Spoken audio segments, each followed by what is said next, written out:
These are our rowers, and when you first get a rower down, you're gonna wanna set up your monitor by pulling it up and in front of you once you're seated. And then these handles are gonna go all the way in to this little catch. We store it with it up just to keep the bungees from being overstretched over time.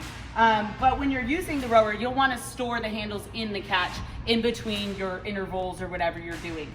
So the other thing you need to know about the rower is it's customizable. These little adjustments here are made for your foot size. So this actually happens to be set just right for my feet. I've got the strap going across the ball of my feet there, but if it wasn't, I would just simply push it up if I had smaller feet or down if I had bigger feet. From there, you pull and tighten. You do want to make sure these are tight because the nature of rowing, you're going to use that to keep you in place and not fall off the rower. When you're done, it's a little tricky to get out if you don't understand how the rowers work, but you're going to push back on the strap and loosen it.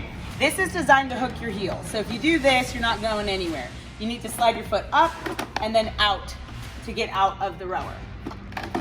The last thing I want to cover here is actually the second to last thing is the damper.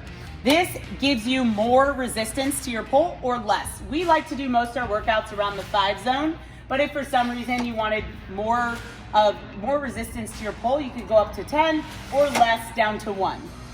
The last thing I'm going to cover is the monitor. So the monitor is really important to understand how to operate mid-workout.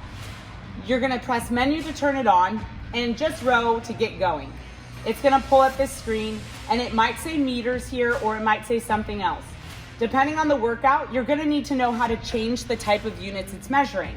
Right now it's on meters. If I hit units, it's going to switch over to something else, something else, something else, and then back to meters. Okay, so we often row for meters or we row for calories, and that's how you switch it over.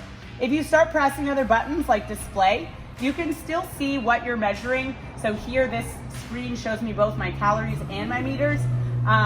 This is gonna show you something else. And there's a lot of options here that we often don't use. Under menu, you're also gonna see things like you can select what type of workout you wanna do.